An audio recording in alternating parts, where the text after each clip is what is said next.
मनाला ताजेतवाने करणाऱ्या रिफ्रेशिंग ड्रिंक म्हणजे सरबत किंवा पेय याच्या दुसऱ्या सीरीजमध्ये तुमचं सगळ्यांचं स्वागत आहे. आज आपण इथे ना गोव्याकडचं स्पेशल असं तिवळ म्हणजे फुटी कढी बनवणार आहोत. जे की अप्रतिम पेय आहे. हे तिवळ इतकं छान आहे ना, की यामुळे तुमची रोगप्रतिकार शक्ती वाढते, शरीरातील उष्णता कमी होण्यास मदत होते आणि पचनक्रियाही सुधारते.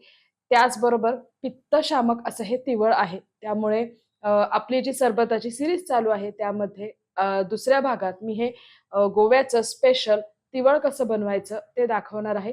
अतिशय सोपी रेसिपी आहे, झटपट होते. त्यामुळे आपणही वेळ न घालवता रेसिपीला सुरुवात करणार आहोत. पण त्याआधी जर तुम्ही माझ्या चॅनलला सबस्क्राईब केलं नसेल तर प्लीज सबस्क्राईब करा आणि बेल आयकॉनलाही क्लिक करा. नमस्कार, कृष्णाज रेसिपी मराठीमध्ये तुम्हा सर्वांचं मनःपूर्वक स्वागत आहे. आणि आज आपण इथे आहे ना बनवणार आहोत गोवन स्पेशल असं तिवळ.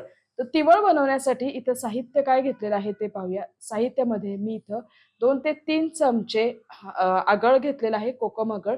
जर तुमच्याकडे आगळ नसेल ना, तर एक 7 ते 8 आमसुले घ्या. ते गरम पाण्यात थोडंसं भिजवा आणि त्याचा क्रश काढा, गर काढा मिक्सरमध्ये आणि ते वापरा. माझ्याकडे इथं कोकम आगळ होतं, त्यामुळे मी 2 ते 3 चमचे आगळ घेतलेले आहे. त्याचबरोबर 2 चमचे गूळ घेतलेला आहे, जिरे पावडर, किसलेलं आलं, मिरची आणि सेंधव मीठ घेतलेलं आहे.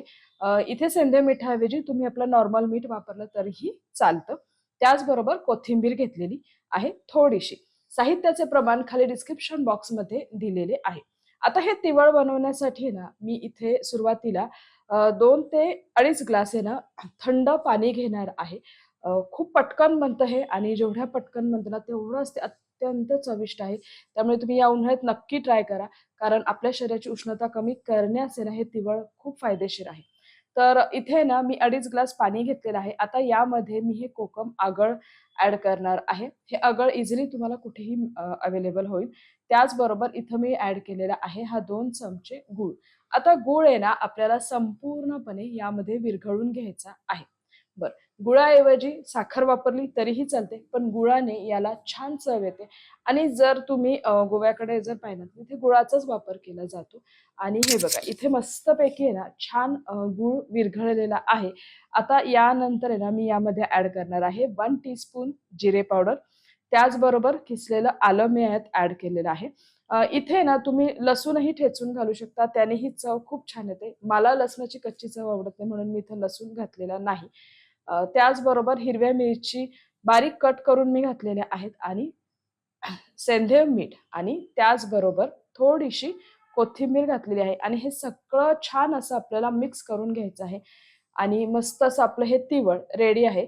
तिवळला गोव्यामध्ये फुटी कढी सुद्धा म्हणतात आणि शक्यतो आहे ना जड जेवणानंतर हे तिवळ तिथं पिलं जातं. खूप सुंदर लागते चव आणि शक्यतो आहे ना जड जेवणानंतर हे तिवळ प्यायल्याने आपली पचनक्रिया सुधारते. त्याबरोबरच आहे ना अन्नाचे पचन सुलभ होते. पित्तशामक आहे म्हणून आहे ना आपण हे तिवळ ह्या उन्हाळ्यात नक्की ट्राय करा.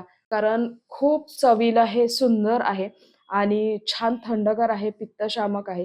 त्यामुळे नक्की ट्राय करा आणि तिवळ आपलं रेडी झालेलं आहे. ते आता मी सर्व्ह करून घेणार आहे. तर त्यासाठी इथे मी ग्लासमध्ये बर्फ ॲड केलेला आहे आणि मस्त हे थंडगार तिवळ जे की चवीला अप्रतिम लागतं.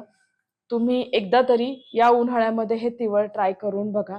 कारण जेवढे हे चवीला छान आहे ना, तेवढंच ते आपल्याला आरोग्यासाठी अतिशय फायदेशीर आहे. पारंपरिक रेसिपी आहे ही. त्यामुळे नक्की ट्राय करा आणि मी बनवलेली आजची ही रेसिपी तुम्हाला कशी वाटली, हे मला कमेंट बॉक्समध्ये कळवायला अजिबात विसरू नका. त्याचबरोबर आहे ना, माझ्या चॅनलला जर सबस्क्राईब केलं नसेल, तर प्लीज सबस्क्राईब करा आणि बेल आयकॉनला क्लिक करा. म्हणजे जेव्हा-जेव्हा मी नवीन रेसिपी अपलोड करेल ना, तेव्हा-तेव्हा तुम्हाला त्याचे नोटिफिकेशन मिळेल. आणि अजून एक आपण जी ही रिफ्रेशिंग ड्रिंकची किंवा सरबताची जी एक सीरीज चालू केली होती, त्यामध्ये थोडासा गॅप आला. कारण काही पर्सनल रिझन होतं, ज्याच्यामुळे मी रेसिपी अपलोड करू शकले नाही.